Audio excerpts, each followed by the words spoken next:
ثم اتبع سببا، پھر اس نے ایک اور مہم تیار کی، یہاں تک کہ جب وہ طلوع آفتاب کے مقام پر پہنچا تو اس نے اس کو ایک ایسی قوم پر طلوع ہوتے دیکھا جس کے لیے آفتاب کے بالمقابل ہم نے کوئی پردہ نہیں رکھا تھا۔ ایسا ہی ہم نے کیا اور ہم اس کے احوال سے خوب باخبر تھے۔ ثم اتبع سببا، اس نے پھر ایک اور مہم کی تیاری کی، یہاں تک کہ دو پہاڑوں کے درمیان کے درے تک جا پہنچا۔ ان دونوں پہاڑوں کے ورے اس کو ایسے لوگ ملے جو کوئی بات سمجھ نہیں پاتے تھے۔ انہوں نے درخواست کی کہ اے ذوالقرنین، یاجوج و ماجوج ہمارے ملک میں فساد مچاتے رہتے ہیں، تو کیا یہ ہو سکتا ہے کہ ہم آپ کے لیے خرچ کا بندوبست کر دیں اور آپ ہمارے اور ان کے درمیان ایک دیوار کھڑی کر دیں؟ اس نے جواب دیا کہ میرے رب نے جو کچھ میرے تصرف میں دے رکھا ہے وہ کافی ہے، البتہ تم ہاتھ پاؤں سے میری مدد کرو، میں تمہارے اور ان کے درمیان ایک اوٹ کھڑی کیے دیتا ہوں۔ میرے پاس لوہے کے ٹکڑے لاؤ، یہاں تک کہ جب بیچ کے خلا کو بھر دیا، حکم دیا کہ اس کو خوب دھونکو، یہاں تک کہ جب اس کو آگ کر دیا، حکم دیا کہ اب تانبا لاؤ، اس پر انڈیل دھوں، پس نہ تو وہ اس پر چڑھ ہی سکتے تھے اور نہ اس میں نقب ہی لگا سکتے تھے۔ اس نے کہا یہ میرے رب کا ایک فضل ہے، پس جب میرے رب کے وعدے کا ظہور ہوگا اس کو ہموار کر دے گا، اور میرے رب کا وعدہ شدنی ہے۔ وتركنا بعضهم يومئذ يموج في بعض ونفخ في الصور فجمعناهم جمعا، اور اس دن ہم چھوڑ دیں گے وہ ایک دوسرے سے موجوں کی طرح ٹکرائیں گے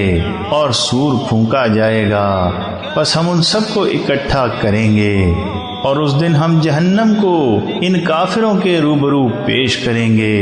جن کی آنکھوں پر ہماری تنبیہ سے پردہ پڑا رہا اور وہ سننے کی تاب نہیں لاتے تھے۔ کیا ان کافروں نے گمان کیا کہ وہ میرے بندوں کو میرے سوا اپنے لیے کارساز بنا لیں گے؟ ہم نے کافروں کے لیے جہنم بطور ضیافت تیار کر رکھی ہے۔ قل هل ننبئكم بالأخسرين أعمالا الذين ضل سعيهم في الحياة الدنيا وهم يحسبون، کہو کیا ہم تمہیں بتا دیں کہ اپنے اعمال کے اعتبار سے سب سے زیادہ خسارے میں کون ہیں؟ وہ لوگ جن کی تمام سعی اس دنیا کی زندگی کے پیچھے اکارت گئی اور وہ گمان کرتے رہے کہ وہ بہت اچھا کام کر رہے ہیں۔ یہی لوگ ہیں جنہوں نے اپنے رب کی آیات اور اس کی ملاقات کا انکار کیا، بس ان کے اعمال اکارت گئے، اور قیامت کے دن ہم ان کو ذرا بھی وزن نہ دیں گے۔ یہی جہنم ان کا بدلہ ہے بوجہ اس کے کہ انہوں نے کفر کیا